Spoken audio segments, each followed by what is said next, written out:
जितनी भी वस्तुएं हैं, जितना भी संसार में है, वो सब दे ही तो दे रहा है। अब आप पेड़ों को देखो, पेड़ आपको हवा दे रहे हैं, आपको फल दे रहे हैं, पेड़ आपको छांव दे रहे हैं, पेड़ आपको ऑक्सीजन दे रहे हैं, यानी दे ही दे रहे हैं, आपसे कुछ लेते नहीं।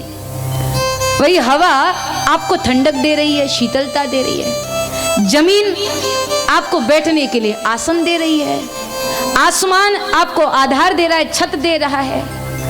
ये तो संसार की बातें हो गई। यहाँ भी ऐसी बहुत सारी चीजें जो आपको दे रही है। जिस चटाई पर आप बैठे हैं वो आपको आराम दे रही है, जिस लाइट के नीचे आप बैठे हैं वो आपको प्रकाश दे रहा है, आसपास जो स्पीकर लगे हैं वो आपको शब्दों को सुना रहे हैं, वो भी दे रहे हैं।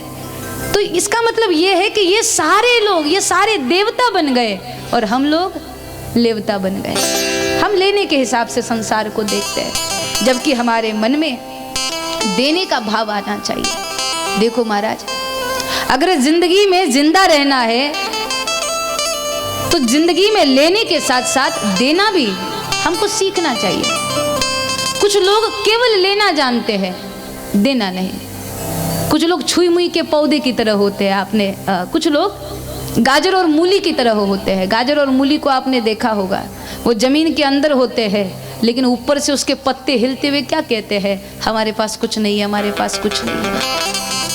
लेकिन किसान जानता है अंदर बहुत कुछ है, इसलिए एक ही झटके में उखाड़ लेता है। वैसे दुनिया में कुछ लोग होते हैं, उनके पास अच्छे कार्य के लिए मांगने के लिए जाओ तो कहते हैं हमारे पास कुछ नहीं, हमारे पास कुछ नहीं है। लेकिन भगवान जानता है अंदर बहुत कुछ है, इसलिए एक ही झटके में उखाड़ लेता है। तो फिर उसका वो धन या तो डॉक्टर के पास जाएगा, या तो वकील के पास जाएगा, या तो चोर चुरा के ले जाएगा। वो तो निकलेगा कहीं ना कहीं से रास्ता बना करके। इसलिए जबरन समय हमारे हाथों से छीन ले, उससे अच्छा है समय के रहते हम देना सीख जाए। लेना जरूरी है तो देना भी जरूरी है। अगर जिंदा रहने की चाहत है तो सांस लेनी भी पड़ेगी और सांस छोड़नी भी पड़ेगी। अगर आदमी स्वार्थी हो जाए और कहे कि नहीं भाई हम तो सांस लेते रहेंगे, लेते रहेंगे, लेते रहेंगे, लेते रहेंगे, तो क्या हो जाएगा, आदमी मर जाएगा महाराज। सांस लेना जरूरी है तो सांस छोड़ना भी जरूरी है। उसी तरह से लेना जरूरी है तो जिंदगी में देना भी जरूरी है। कुछ लोग सिर्फ लेना जानते हैं, देना नहीं। एक सेठ जी थे, बचपन से सिर्फ उन्होंने लेना सीखा था। गांव में कहीं पर भी कुछ बांटा जा रहा हो तो लेने की कतार में वो सबसे आगे खड़े होते थे। देना उन्होंने अपनी जिंदगी में कभी सीखा ही नहीं था। वो उसी स्वभाव के साथ बड़े हुए और बड़े होने के बाद जब वो एक बार रास्ते से जा रहे थे तो रास्ते में आए हुए कुएं में जाकर के सेठ जी गिर गए। बड़ी सुंदर कथा है। कुएं में गिर गए और कुएं से निकले हुए पेड़ पर लटके हुए थे। तो अगल बगल के आने जाने वाले लोगों ने कहा कि भाई सेठ जी अपना हाथ दीजिए, हम आपको ऊपर निकाल लेते हैं। लेकिन जैसे देने का नाम आया तो सेठ जी ने मरना कबूल कर लिया और हाथ देने को तैयार नहीं हुए। लोग बोल बोल के थक गए, सेठ जी अपना हाथ दीजिए, हम आपको ऊपर निकालते हैं। हाथ दोगे नहीं तो निकालेंगे कैसे? पर जहां देने का नाम आया सेठ जी ने हाथ नहीं दिया, मरना कबूल कर लिया। लोग परेशान हो गए, कैसे निकाले इनको बाहर। तो सेठ जी का एक बड़ा पुराना दोस्त था, उनको बहुत अच्छे से जानता था। उसने जब देखा कि ये बात है तो लोगों से एक सांत्वनता दी और कहा कि चिंता मत करो, देखो मैं कितनी आसानी से सेठ जी को कुएं से बाहर निकालता हूँ। और वो सेठ जी का मित्र कुएं के पास गया, जाकर के बोला सेठ जी चिंता मत करिए, अभी आपको बाहर निकालता हूँ। लोगों ने कहा कैसे निकालोगे, वो तो हाथ ही नहीं देते, निकालोगे कैसे? सेठ जी के मित्र ने कहा मैं उनको बहुत अच्छे से जानता हूँ, उनके स्वभाव को जानता हूँ, आप चिंता न करो मैं निकाल लूंगा। तो अभी तक सब लोग बोल रहे थे सेठ जी अपना हाथ दीजिए, हम आपको ऊपर निकालते हैं। उनके दोस्त ने क्या किया, दोस्त कुएं के पास गया और जाकर के बोला सेठ जी मैं रमन लाल आपका दोस्त, चिंता मत करिए बाहर निकालता हूँ, बस आप मेरा हाथ लीजिए।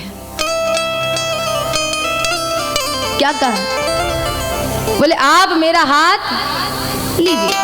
अब तक लोग क्या बोल रहे थे, सेठ जी अपना हाथ दीजिए, और इसने कहा कि सेठ जी मेरा हाथ लीजिए। और जैसे लेने का नाम आया इसने फट से हाथ आगे कर लिया और दोस्त ने उसको कुएं से बाहर निकाल लिया। होते हैं ना दुनिया में ऐसे लोग, खाली लेना जानते हैं, देना नहीं। पर देना सीखो साहब, सिर्फ पैसा देने की बात नहीं है, जो चीज चाहते हो उसको देना सीखो। पैसा दो बहुत अच्छी बात है, धान्य से मदद करो बहुत अच्छी बात है, तन से मदद करो बहुत अच्छी बात है। अगर धन नहीं दे सकते, धान्य नहीं दे सकते, तो किसी को मुस्कुराहट दो, ये भी बहुत बड़ा दान है। किसी को समय दो, समय दान, ये भी बहुत बड़ा दान है। क्योंकि किसी के पास फुर्सत नहीं है किसी की बात सुनने के लिए, लोग अंदर ही अंदर घुट रहे हैं महाराज। ऐसे में आप किसी को समय दो, किसी के दर्द को मिटाने के लिए आप समय दो, किसी के चेहरे पे मुस्कुराहट लाने के लिए आप प्रयास करो, ये भी देना है। किसी के मनोबल को बढ़ाने के लिए कुछ शब्द सुनाओ, ये भी देना है। बहुत कुछ दे सकते हैं आप, तो देना सीखे। सिर्फ पैसा देने की बात नहीं है, बहुत कुछ दे सकते हैं। और प्रकृति का नियम है, जितना दोगे उससे कई गुना होकर के वही आपको वापस मिलेगा। ऐसे नहीं कह रहे, प्रमाण के साथ कह रहे हैं, जो दोगे वो वापस मिलेगा और कई गुना होकर के वापस मिलेगा। सोचिए, आप किसान खेत में गेहूं का एक दाना बोता है, आपने एक दाना बोया, उसमें से 2 डंठल निकले, एक डंठल में 50 दाने, दूसरे डंठल में 50 दाने, दोनों मिला के कितने हो गए? 100। यानी एक दाना बोया और वापस कितने मिले? 100। ये कड़ी आगे बढ़ती है। चुटकी भर बोया तो मुट्ठी भर पाया, और मुट्ठी भर बोया तो अब तो इतना मिल गया कि अब पीठ पे उठा उठा के ले जाना पड़ रहा है। और थोड़ा और बो दो तो पीठ पे भी नहीं उठा के ले जा सकते, गाड़ी में भर भर के ले जाना पड़ेगा। तो जितना दोगे कई गुना होकर के आपके ही खाते में वापस आएगा। तो जो वापस आने वाला है उसको देने का भाव रखो, देना सीखो। अपने धन को धन्य बनाना है महाराज। कभी आपके सामने कोई मांगने के लिए आ जाए ना, तो कभी ये मत सोचना कि वो मांगने के लिए आया है। वो मांगने के लिए नहीं आया, वो तुमको सीख देने को आया है कि भैया अगर सामर्थ्य है तो मेरे कटोरे में कुछ डाल दे, क्योंकि सामर्थ्य होने के बाद भी मेरे कटोरे में कुछ नहीं डाला तो मुझे डर है कहीं भगवान की मार उल्टी न पड़ जाए और कहीं मेरे हाथ का कटोरा तुम्हारे हाथ में ना आ जाए। क्योंकि कटोरे को पकड़ने वाले हाथ बदलने में देर नहीं लगती। इसीलिए देना सीखे महाराज, लुटाना सीखे। अपनी कमाई में से थोड़ा भाग आप समर्पित कर दे। जब आप देते हैं तो वो कई गुना होकर आपको वापस मिलता है। बड़ी अद्भुत बात भागवत में इसी प्रसंग से मिलती जुलती रखी गई।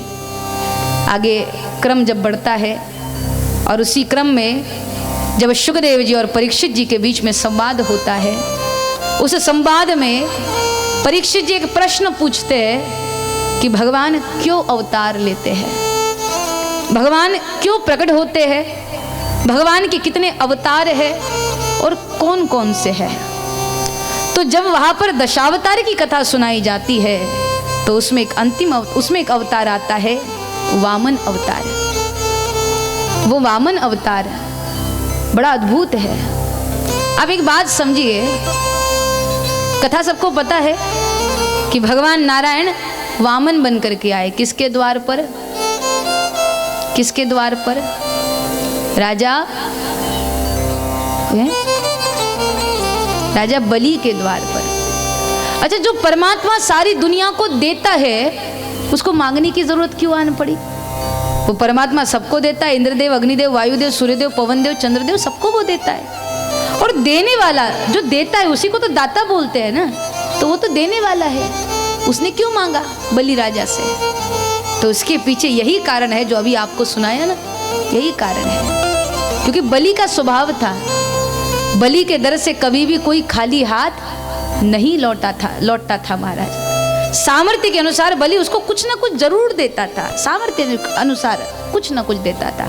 देखो, सामर्थ्य से ज्यादा भी नहीं देना चाहिए, लेकिन सामर्थ्य से कम भी नहीं देना चाहिए।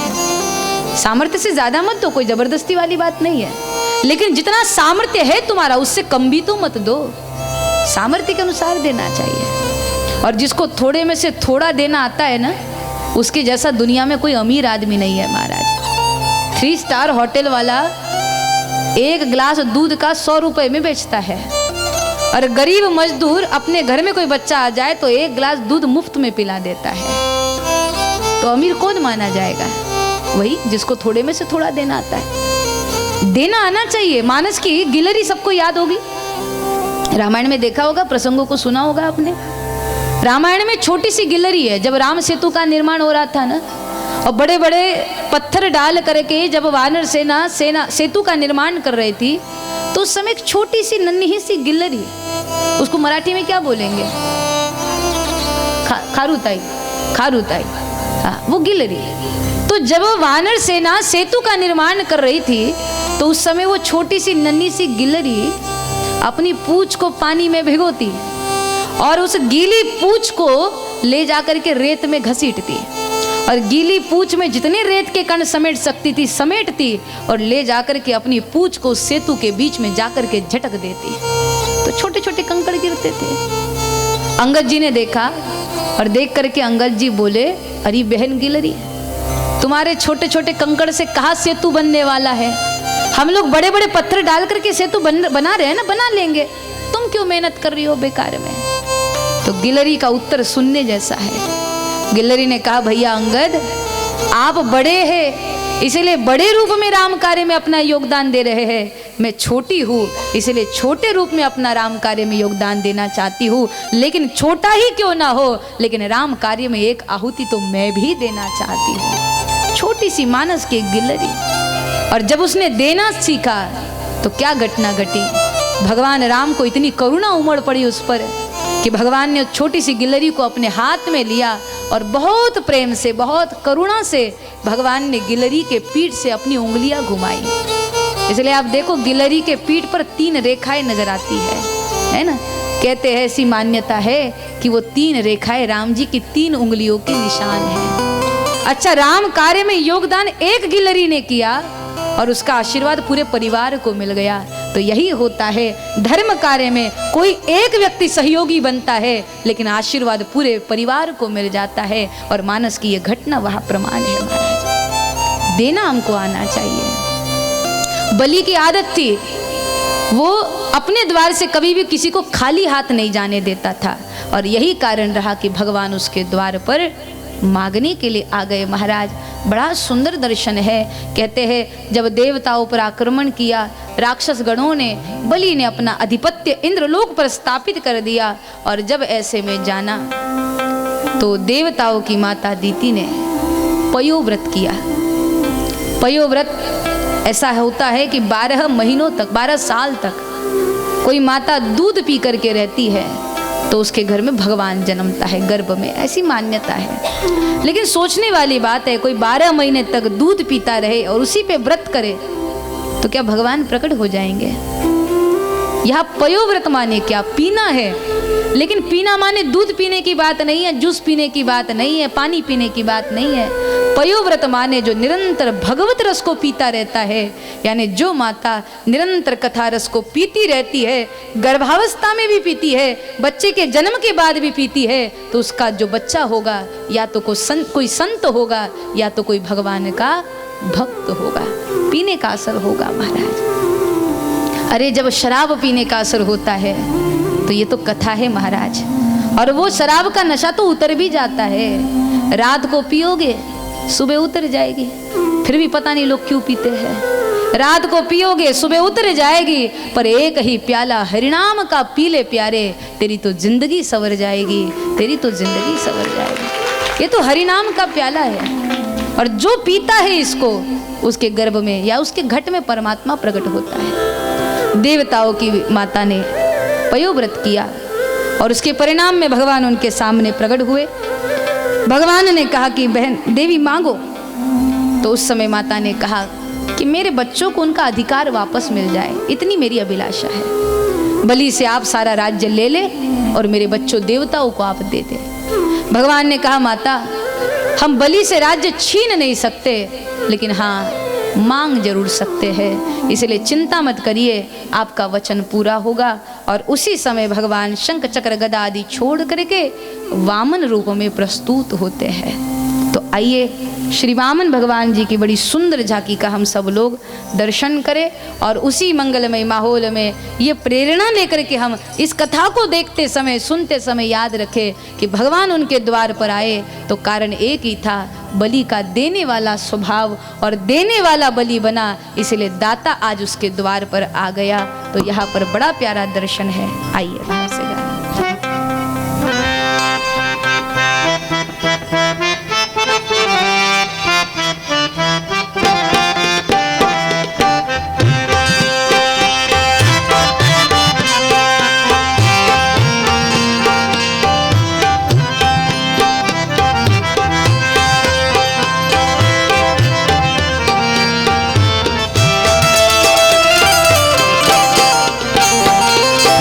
द्वार खड़ा भगवान भगत भर दे रे झोली। तेरे द्वार खड़ा भगवान भगत भर दे रे झोली।